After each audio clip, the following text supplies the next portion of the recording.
Hi hello welcome to my channel. ఈరోజు మనం చేయబోయే రెసిపీ పాలక్ పన్నీర్. పాలక్ పన్నీర్ చాలా సింపుల్గా ఎలా చేయాలో చూసేద్దాం రండి. ముందుగా మనం ఒక పాలకూర కట్ట తీసుకొని ఇలా బాగా శుభ్రపరచుకోవాలి.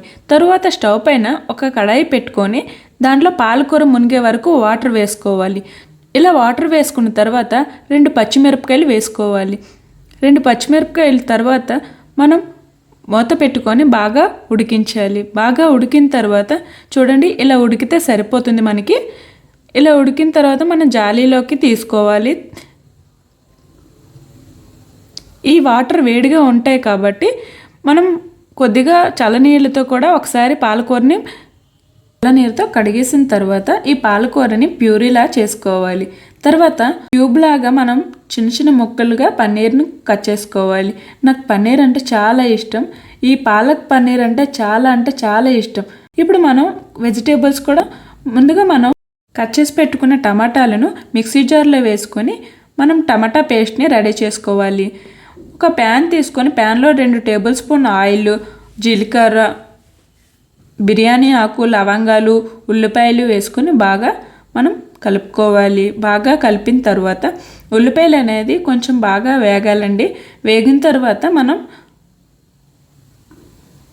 బాగా వేపుకోవాలి. వేగిన తర్వాత ఎండుమిరపకాయలను వేసుకోవాలి. ఎండుమిరపకాయలు వేసి బాగా చూడండి, కలర్ అనేది చేంజ్ అయ్యింది కదా. ఇప్పుడు టమాటా ప్యూరీని కూడా వేసుకుందాం. టమాటా ప్యూరీ బాగా ఆయిల్ అనేది పైకి తేలే వరకు మనం కలుపుకోవాలి. ఆయిల్ పైకి తేలిన తర్వాత 1 టేబుల్ స్పూన్ పసుపు, 1 టేబుల్ స్పూన్ కారం, ధనియాల పొడి, జీలకర్ర పొడి వేసుకొని ఒకసారి బాగా కలుపుకోవాలి. చూడండి, ఇలా మనం చూపిస్తున్న విధంగా మీరు చేస్తే మనకి పన్నీర్ కర్రీ అనేది, పాలక్ పన్నీర్ కర్రీ అనేది చాలా బాగా వస్తుంది. ముందుగా రెడీ చేసి పెట్టుకున్న పాలకూర పేస్ట్ అనేది మనం వేసుకోవాలి. పాలకూర పేస్ట్ వేసిన తర్వాత దానికి తగినంత వాటర్ వేసుకోండి. మరీ చిక్కగా కాకుండా కొద్దిగా వాటర్ కలుపుకుంటే మనకి తర్వాత మనకు పన్నీర్ వేసిన తర్వాత పన్నీర్ ముక్కలకి పాలకూర అనేది బాగా పడుతుందండి. పాలకూర పచ్చివాసన పోయేంత వరకు మనం ఒక మూత పెట్టి ఉడికించాలండి. చూడండి, ఇలా పచ్చివాసన పోయిన తర్వాత ముందుగా కట్ చేసి పెట్టుకున్న పన్నీర్ ముక్కలను మనం వేసుకోవాలి. ఇలా ఒకసారి బాగా కలుపుకోండి. ఇలా కలుపుకోవడం వల్ల పన్నీర్ ముక్కలకు పాలకూర అనేది బాగా పడుతుందండి. ఒకసారి కలిపిన తర్వాత మూత పెట్టుకొని బాగా ఉడికిన తర్వాత మనం లాస్ట్లో కసూరి మేతి వేయడం వల్ల మనకి పన్నీర్ టేస్ట్ అనేది ఇంకా చాలా బాగుంటుందండి.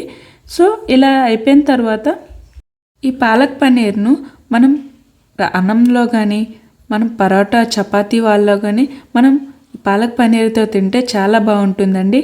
మీరు కూడా ఒకసారి ట్రై చేయండి. ఎలా ఉందో పాలక్ పన్నీర్ కర్రీ అనేది కామెంట్స్లో తెలపండి. Thank you.